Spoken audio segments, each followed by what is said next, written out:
The storm had passed, but the air still held the scent of rain, soft and green, like wet pine and unsettled soil. Owen Hartley stood at the edge of the gravel path that curved into the heart of Camp Echo Pines, one hand gripping the leather strap of his weekender bag, the other holding his phone like a lifeline. Reception was weak. He hadn't received a signal since turning off the highway, and now he was staring at a no-service icon like it had personally betrayed him. In front of him, a wooden sign painted with a hand-drawn sun and trees read, "Welcome to Camp Echo Pines, a place to grow." It swayed gently in the breeze, rustic and too cheerful. He was overdressed in tailored slacks and a slate-gray button-up, a man carved from boardroom hours and constant motion, standing still in the middle of a place that pulsed with slow, intentional living. He hadn't wanted to come. He had sent Ava to camp as a way of giving her something structured and safe during the summer weeks while he worked out quarterly forecasts and dealt with investors. But one phone call had pulled him out of his New York office and across state lines. "Mr. Hartley, it's Ava. She's asking for you. She's very upset." The counselor had spoken gently, but her voice left no room for deferral. His assistant had already booked the car before he hung up.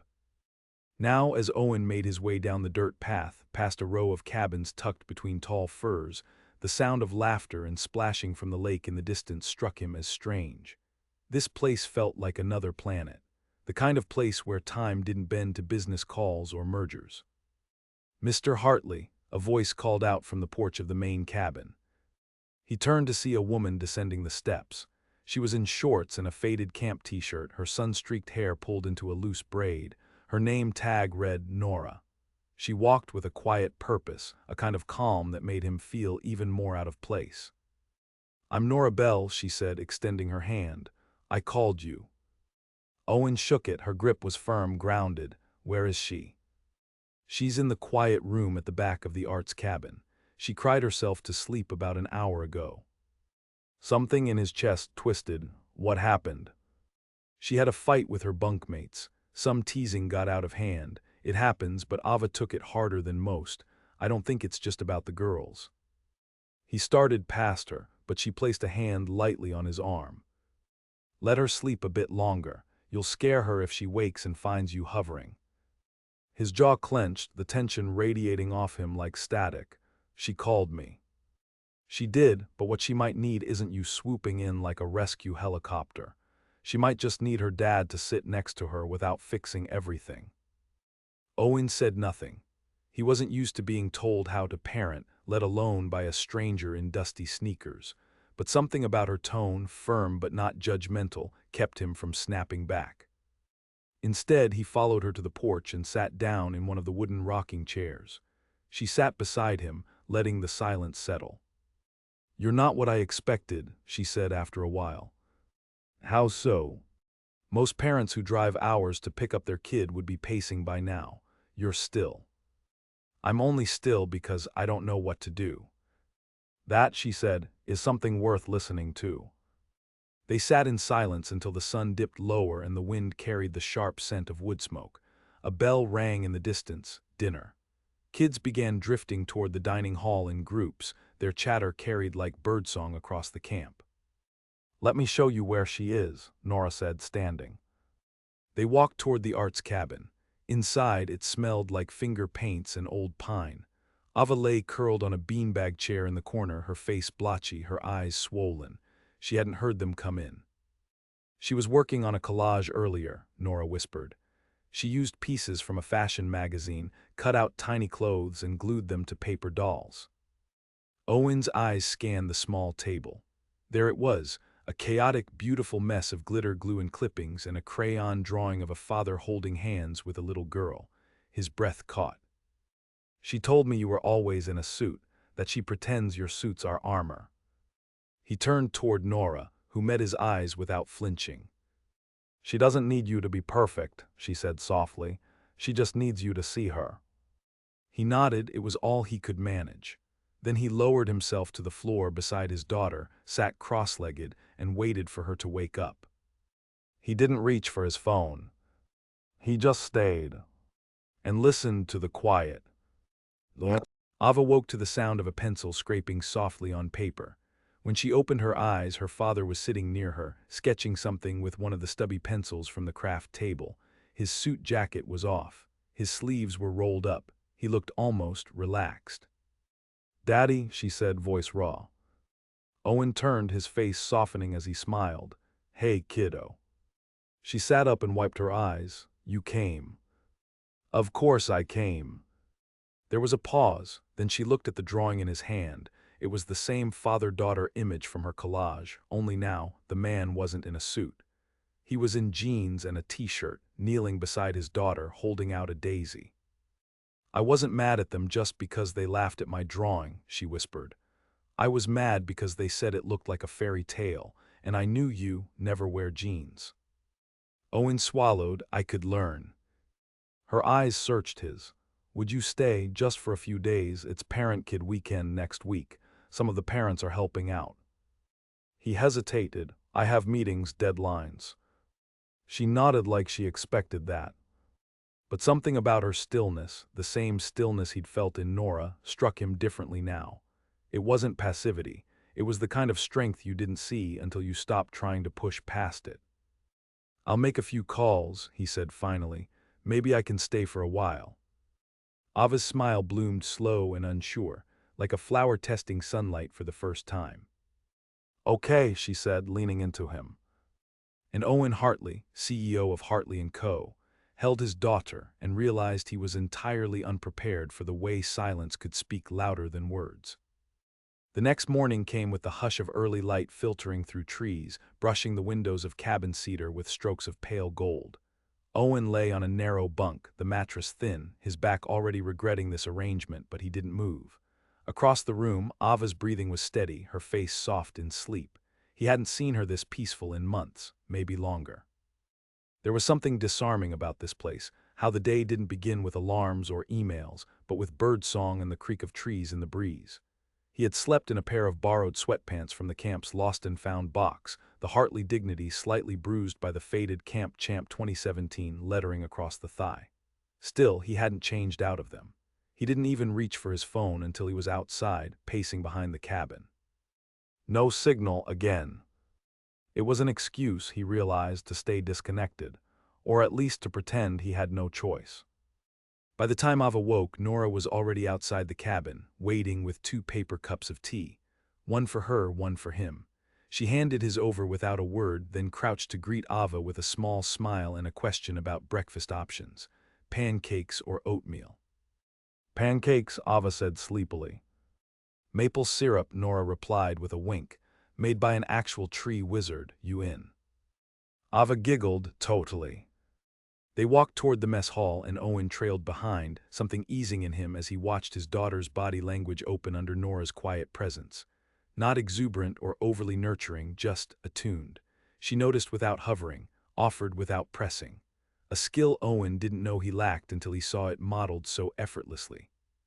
After breakfast, parents helping with Parent-Kid Weekend gathered near the equipment shed. Owen, somehow drafted into the role of canoe assistant, was handed a life vest and an oar. The program director, a lean, wiry man named Kenny who looked like he'd spent the last decade in hiking boots, explained the safety basics while Owen silently questioned every life choice that had led him from Wall Street to waist-deep lake water. Ava watched him from the dock, arms crossed, skeptical. "You sure you know what you're doing?" "No," he replied honestly, tightening the straps on his vest, "but I'm trying." She smiled, faint but real. They launched together, Ava in front, Owen behind, paddling in slow, clumsy synchronicity. He kept glancing at her, not in the usual distracted way he'd gotten used to, but with full presence, noting the way she tilted her head when she concentrated, the small hum she made when content. It startled him how much he'd missed while thinking he was providing everything she needed. Midway across the lake, she let the paddle rest in her lap and said, "I thought you'd be mad." "Mad," he steadied the canoe. "For calling, for ruining your work." He let out a slow breath. "Ava, I was scared something was wrong and I hadn't noticed. That's not the same as being mad." She didn't answer right away.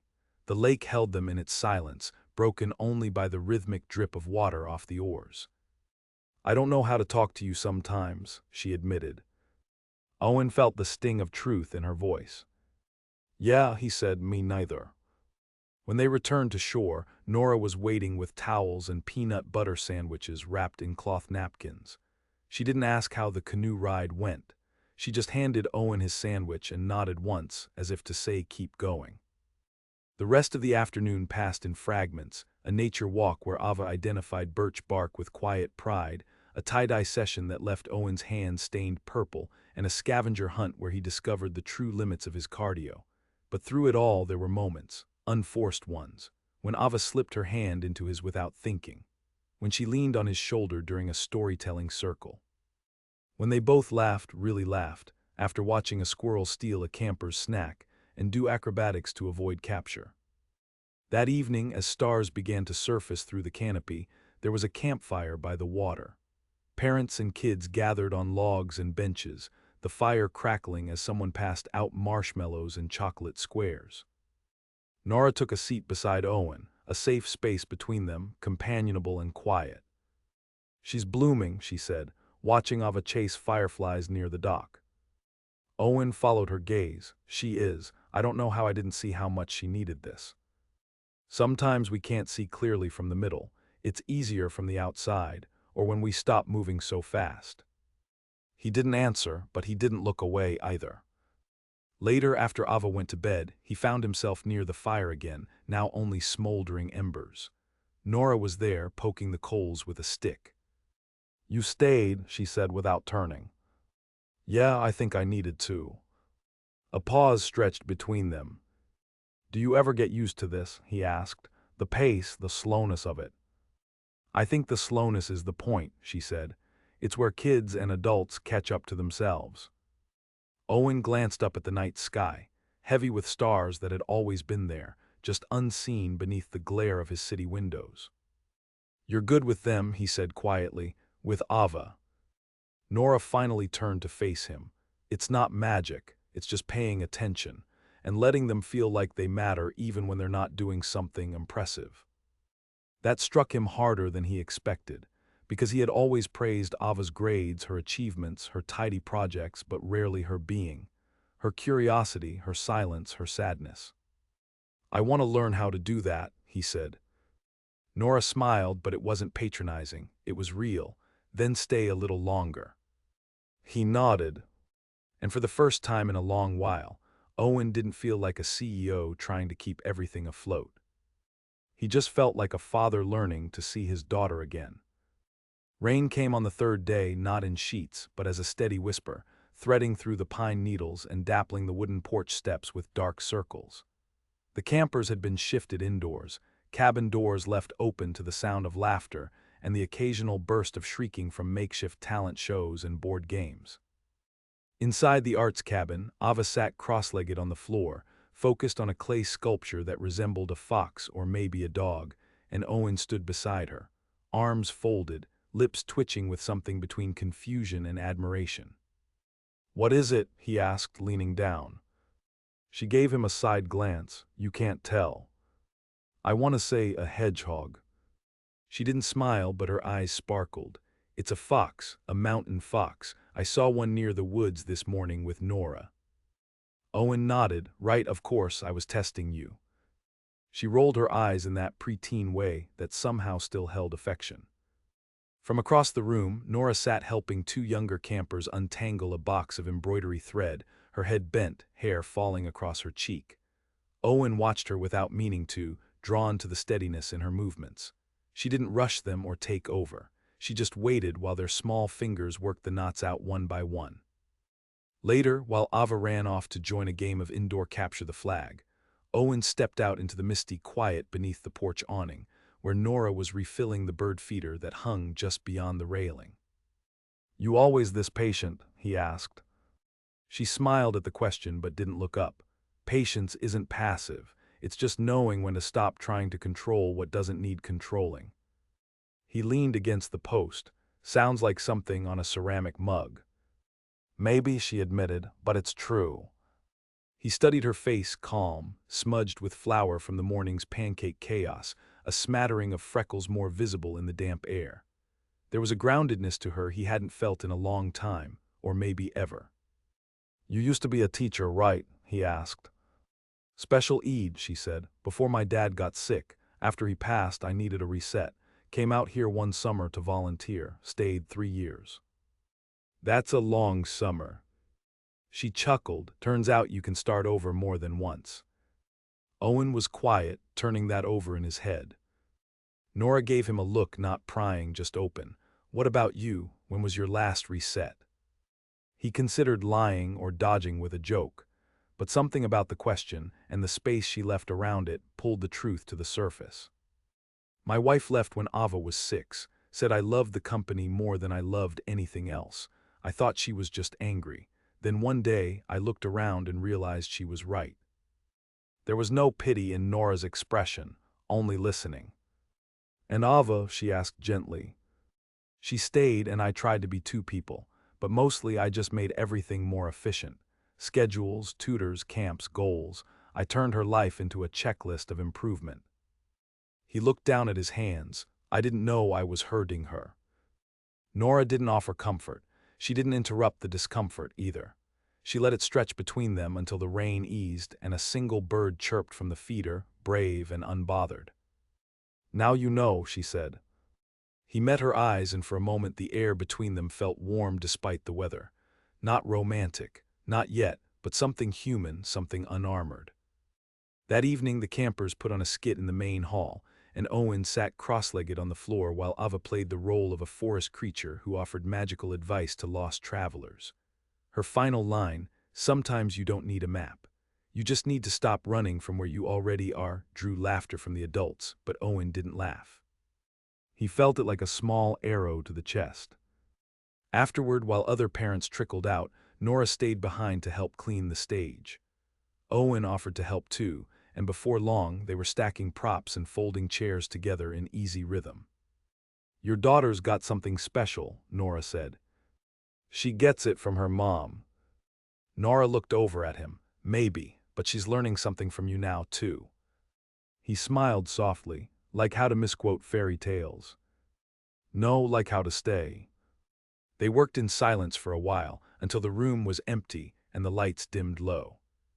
As they stepped outside into the cool night, Nora paused on the porch. "There's a sunrise hike tomorrow," she said. "It's early, really early, but worth it." He hesitated. "Ava already signed up, asked me to invite you." Owen didn't answer right away. "Then I'll be there." "Wear boots," she said, and turned back toward her cabin, her braid catching the moonlight. That night, lying in his bunk in the dark, Owen listened to Ava breathe and felt something new moving through him, not guilt, not obligation, but the beginnings of a different kind of love. One that showed up in silence and pancakes and fox-shaped sculptures. One that asked for presence, not performance.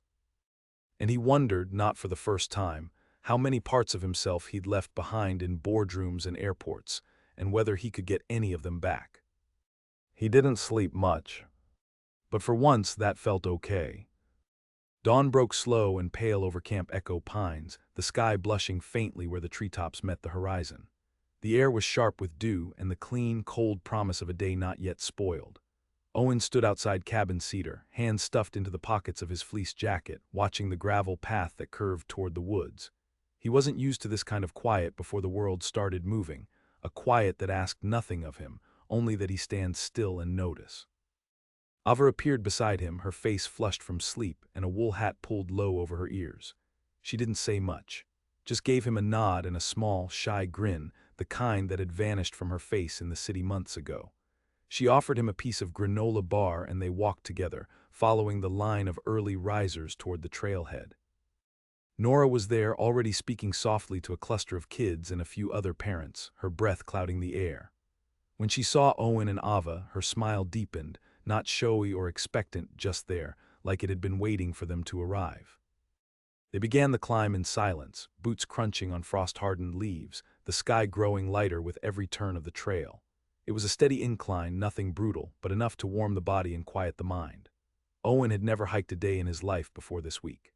Now he found himself enjoying the ache in his legs, the rhythm of Ava's footsteps in front of him, the way Nora kept glancing back just enough to make sure no one was falling behind, but never so much that it slowed her pace.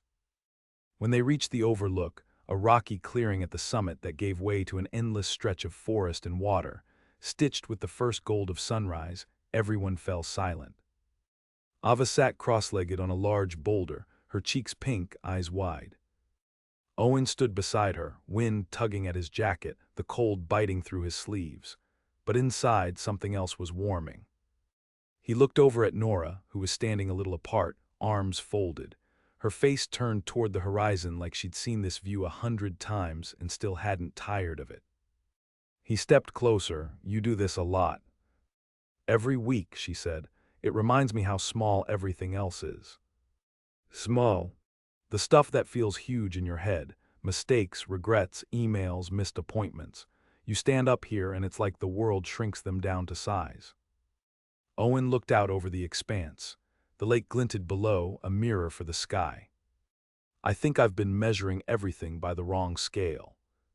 Nora looked at him. "What do you mean?" "I thought success was the empire I built, the deals I closed. I thought if I could give Ava a life without struggle, I'd be doing it right, but I wasn't giving her me. Not really." She didn't interrupt, just let him keep going. "This week, I see her again. I don't think I realized how far away I'd drifted from her until now." There was a quiet between them, and then she said, "So what are you going to do with that?" It wasn't a challenge, just a real question.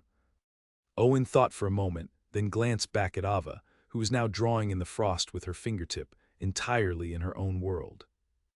"I don't want to go back to how things were," he said.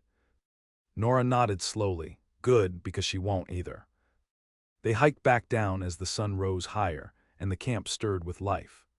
Breakfast was already underway when they returned: oatmeal, scrambled eggs, something sweet baking in the oven, and the rest of the day stretched ahead with no obligations beyond presence.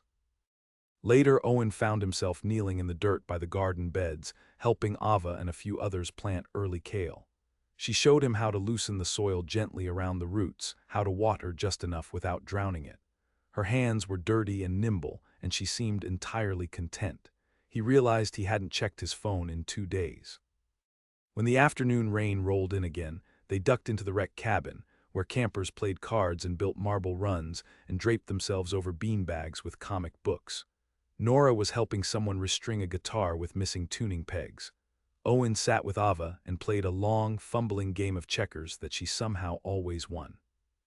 It wasn't a day marked by any single dramatic moment, but it settled into him slowly and fully. The sense that he had arrived somewhere he hadn't known he needed, and not just at camp, inside himself. That night, Ava tucked herself into her bunk without needing a story or a song or a screen. She simply whispered, "I'm glad you came," and turned onto her side. Owen stepped outside into the cool dark, his hands still damp from washing dishes after dinner, the last of the lights flickering out across the camp. Nora was sitting on the steps of the main hall, sipping from a chipped mug. He joined her, no words at first. "Then what happens after this week ends?" She glanced at him. "You go home. And this ends." "Not if you don't want it to," she said. "It only ends if you go back to sleep." He turned that over, staring at the fireflies blinking in the grass. "I think I'm just waking up." Nora tilted her head. "Then let yourself stay awake, even when it's uncomfortable, even when no one's watching." He nodded, slowly, like the understanding had been building all week. She stood, and for a moment Owen thought she might walk away, but instead she reached into her jacket and handed him a small, folded square of paper. "Something Ava drew earlier, thought you'd want it." He unfolded it, a simple sketch done in colored pencil. Him and Ava sitting under a tree, his arm around her shoulders. No phones, no briefcase, just them. Underneath it, in Ava's crooked handwriting, "I like you like this." He closed the paper and held it carefully, like something fragile and real. When he looked up, Nora was already halfway back to her cabin. He stayed outside a while longer, under a sky full of stars, no longer trying to name everything he felt, only letting it be. The last morning of Parent-Kid Week arrived with the stillness of something about to shift, not in a dramatic way, but like the final pages of a well-worn book. Owen stood outside the dining hall, coffee in hand, watching Ava chase a paper kite across the damp field. The string tangled once around her wrist, and she fought it with a scrunched-up nose and a muttered complaint. Then laughter, real and light, escaped her lips as she untangled it on her own. He didn't step in, she didn't need him to. Inside the hall, long tables were being cleared, benches scrubbed down, luggage piled near the porch. Parents were reuniting with kids who had slept in different cabins, goodbyes already beginning. The mood was gently chaotic, filled with tired affection and promises of handwritten letters that would likely never come. Owen had packed the night before. Or rather, Ava had methodical and proud, folding each shirt with a kind of ceremony that made him suspect she'd learned it from someone here, probably Nora. He found her as he expected near the equipment shed, sorting through the last of the donated items from the week, lost goggles, forgotten notebooks, mismatched socks. She wore her usual camp t-shirt and worn jeans, a sun-faded bandana pushed back on her head. When she saw him approaching, she nodded but didn't stop working. "You heading out soon?" she asked, picking up a damp towel and shaking it out. He leaned against the doorframe, arms folded. In a bit, Ava's trying to get her kite airborne one last time. Nora gave a small smile. She's a good flyer, needs a little space, but she always finds her wind. They stood in silence for a moment, the kind that no longer felt awkward between them. "Thank you," Owen said, voice low. "For the camp?" she asked. "For her," he replied, "for noticing what I didn't."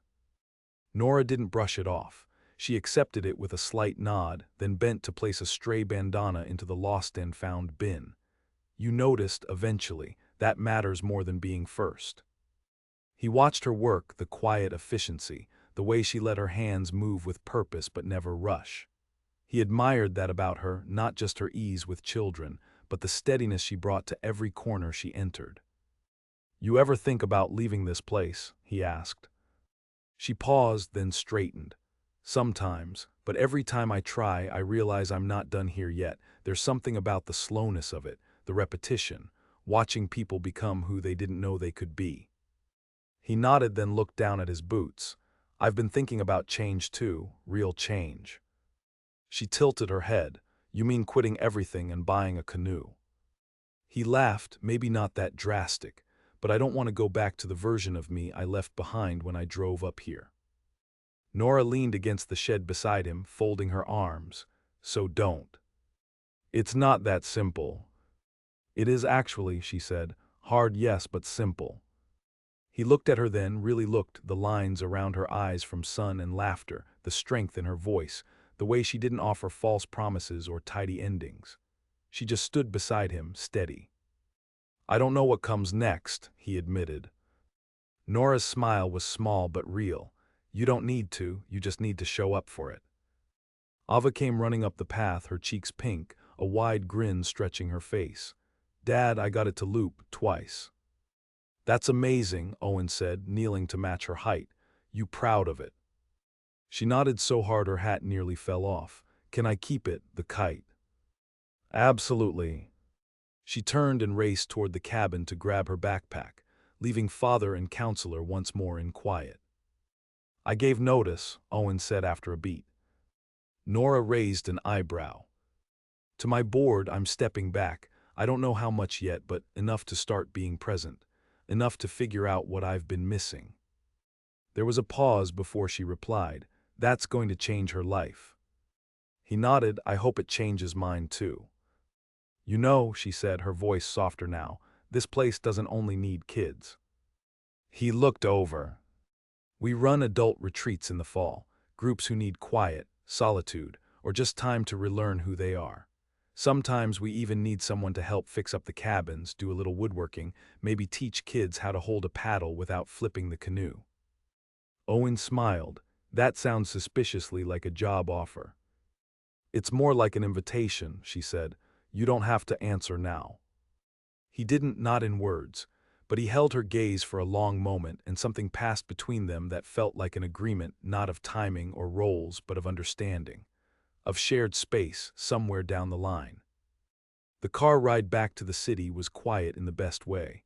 Ava sat in the passenger seat, her drawing pad in her lap, humming softly as she sketched. Owen kept one hand on the wheel, the other resting near hers on the console. Every now and then, their fingers brushed.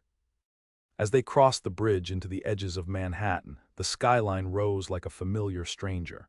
But it didn't feel the same. He didn't feel the same. There were meetings waiting, emails stacked like stones. But there was also a room to be rearranged so that Ava's art table could be closer to the window. There were dinners to be cooked together, not ordered in. There was a father learning to ask, not just tell. He pulled into the garage, turned off the engine, and looked over at his daughter. "Want to take a walk before we go upstairs?" She looked surprised, then nodded. "Yeah, that'd be nice." They walked side by side through their neighborhood that felt suddenly smaller, like the kind of place that might hold quiet if you let it. Ava talked about camp, about Nora's trail mix, about how the frogs near the lake were louder than traffic and somehow more welcome. As the sun slipped behind the buildings, Owen felt the city shift around him, not the way it used to, full of demands and deadlines. Now it felt like a place where things could begin again. Maybe, he thought, this was only the start of their story. And he was finally ready to listen.